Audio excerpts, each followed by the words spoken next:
Oh look! The monster fighters are back!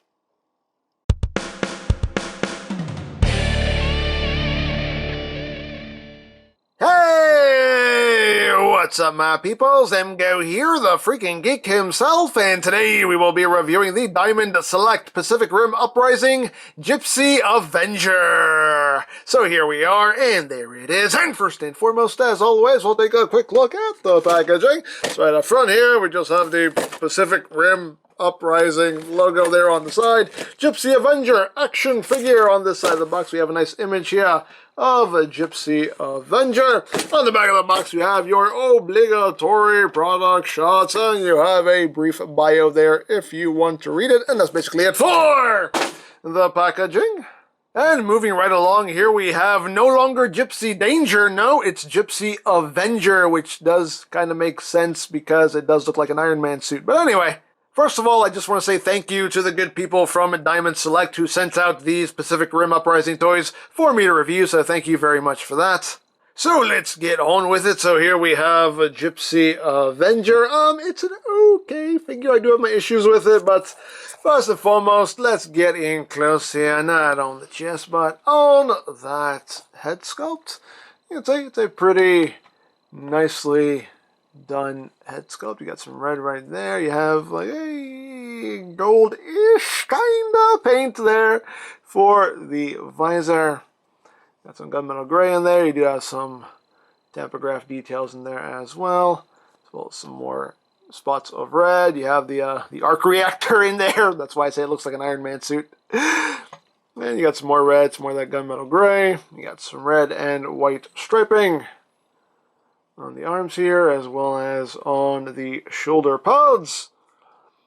That's a pretty nice molded details throughout. See the hands are pretty nicely molded, nicely detailed. Going down the legs here, again you got some more tampograph details, some more red paint apps here, some more red down to the big old feet. Turn around, go up the back, and we got some details here picked out in that gunmetal gray. Some more details throughout the back.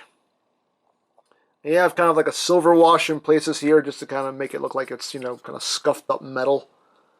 Which is a pretty nice effect.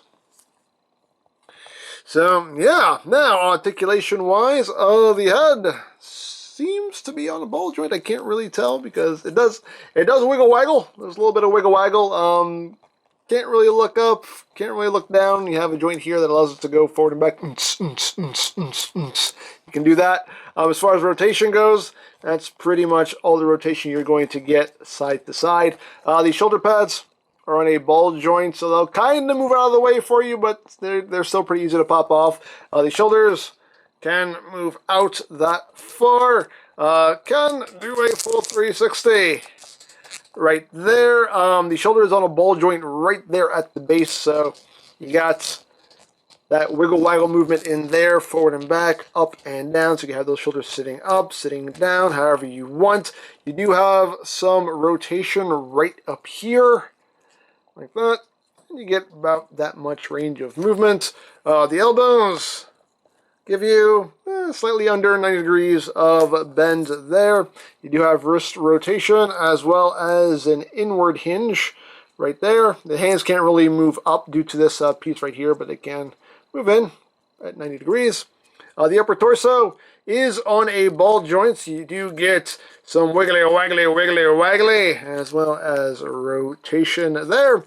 The hips can move forward that far, back that far, outward. That's as far as you're going to get. The hips are on a soft ratchet. There's thooping points. It'll just thoop into place. So it's on a soft ratchet. The knees, the one I got, the knees are misassembled as you can see here. It's the whole knee joint. It's not just this knee pad. It's the whole knee joint is misassembled, as you can see. One is upside down, one is right side up, and I'm actually not sure which is which, but yeah, I got one that has misassembled knees, unfortunately. The funny thing is no matter which one I use, that's still pretty much all the knee bend you're going to get out of it. It seems like it should be a double hinge, but On either knee, it doesn't really bend any more than 90 degrees. But yeah, that's unfortunate. Yeah, I got a misassembled one there. QC. Anyway, the feet are on a ball joint. They move up a little bit, move down a little bit more. You do get some ankle tiltage and some rotation there. So there you have that. Now, again, I'm standing here. Knees are a little bit loose too. That's another thing that does kind of bug me. The knee joints aren't particularly stiff, so he likes to weeble wobble. So he'll either lean forward a little bit or lean back a little bit. Most of the time, it just wants to lean forward some. So that does bug me a bit. Those knee joints could have been a little stiffer and, assembled properly. But anyway, I have that. Now, as far as size goes, this figure does stand at about 8.5 inches tall. For comparison, here it is with the NECA Gypsy Danger from the first movie. So you can see here, see how he wants to lean forward? But there it is with the movie 1 Gypsy Danger from NECA. So you can see the evolution of the robot here. So you got that. And for the people who follow my Transformers reviews, here it is with Power of the Primes, Leader Class Optimus Prime. You can see how he scales there. And again, just to give you a sense of the size of the figure, it is a pretty large figure there. So there you go. Now, you do get quite a few accessories with this figure, and they consist of alternate hands and arms. You do get some alternate hands here, which are just closed fists, as you can see. And again, same amount of detail going on there. And the hands do swap out pretty easily. You do have to give it a good tug, but they pop out pretty easily. And you just pop the new hands on, like so. And now, like I said, those shoulder pads are pretty easy to pop off. But anyway, we'll get that back on. Just pop in those hands. And now Gypsy Danger is ready for some fisticuffs. Let me give you your shoulder pad back. It's just on a ball joint, you just pop it back on. But yeah, those pop off pretty easily. There you go. Now Gypsy Danger's all like, put up your dukes, Kaiju. Anyway. Come on. Just stand straight, please. Now you also get a left and a right version of this arm. I believe this is called the Gravity Sling, if I'm not mistaken. I think so. And you can see it all opened up there. Again, some nice detail.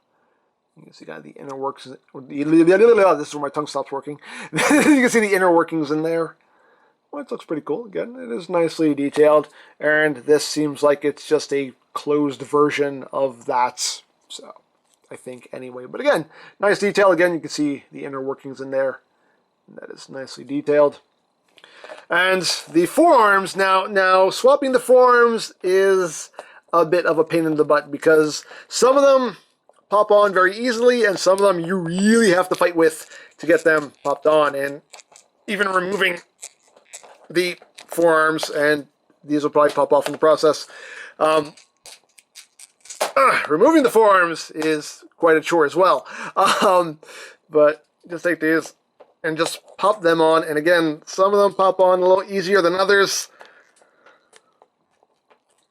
I think that one's popped. There we go. That one popped all the way in. And that's a bit of a chore. That's a bit of a chore. But you got that going on, and we'll pop off this one, and we'll pop on the other side here. And again, sometimes they go on really easily. Sometimes, there we go, that popped in pretty well. There you go. So you got that going on. We'll pop your shoulder pad back on. It's really this one that likes to pop off more than anything. There you go. So you got that look going if you want. It's so leaning forward. Come on. There you go. You do also get left and right chainsaw arms. which I do quite like these. You can see the chainsaws have some nice silver on them. They are made of a soft bendy plastic there, so you don't have to worry about breaking them. Again, nice amount of detail, and paintwork is still there. All of the replacement forms do have the elbow joint there, so you're not losing articulation there. The hands themselves don't move. This is a solid piece, so there's no articulation in the hands. But still, look pretty good. I'm not going to waste time fighting with the forearms again, but you can go in the chainsaw forearms if you want. And you also get a left forearm with the full-on sword here, which again, very nicely done with that silver paint. And again, you do still have your elbow joint there, but there is no articulation in the hand. So I will swap this one out. And I'll give him his sword. I'll give the Jaeger its sword. I keep saying he. I think it's actually supposed to be a she, and I'm sure people are going to correct me on that. It doesn't matter. It's a robot. It's a robot. But yeah, I know you're gonna pop off. Give him the sword arm. Come on, come on, come on, get in there. There it goes. Yeah, not the easiest to swap out. There you go. So you got the gravity sling, got the sword, and now this Jaeger is ready to fight. Maybe not ready to stand, but ready to fight. So there you have GIPSY Avenger. It's a decent figure. I definitely have my qualms with it, though. There are inconsistencies as far as swapping the forearms goes. You know, some of the forearms plug in very easily. Some of them you really have to fight to get them plugged in. So, you know, that could have been a bit better. A bit more user-friendly. The knees on my copy anyway are kind of loose, which makes them a little unstable. I don't know if that's just my copy or if that's going to be a widespread thing, but, you know, still those knee joints could definitely be a bit better. The fact that the knees on mine are misassembled, you know, QC happens, but it still sucks. And the way these figures are assembled, I'm not quite sure if I could just take the legs apart and fix them myself. I don't know. I'll give it a try. Posability could be a bit better. I mean, granted, in all fairness, these do move a lot more than the toys from the first movie. The first movie toys, like, barely moved. So, definitely has more articulation, but just a little more range of movement in the elbows and the knees would have been nice. Just so you can get them in some more dynamic poses. A good amount of articulation, but could have used a little bit more. So overall, it is a decent figure. It's not a bad figure, but it's nothing fantastic either. But it is a nice looking representation of the robot from the movie. So, there you go. Now, if you would like this or any other Pacific Rim toys, you can always check out BigBadToyStore.com for availability. There will be a link in the description down below, so you can check that out. You can also check out my Pacific Rim playlist for any reviews you may have missed. Also linked in the description down below, so you can check that out as well. And I think that's it, so don't forget to check out EmGo's, check out LoriPlan, follow me on Twitter, all of that good stuff down in the description below. And I think that's pretty much all there is to say. So, there is the Diamond Select Pacific Rim Uprising GIPSY Avenger. And this is EmGo saying, remember, you don't stop playing because you grow old because you stop playing. Be geek, be proud, bomb in your face.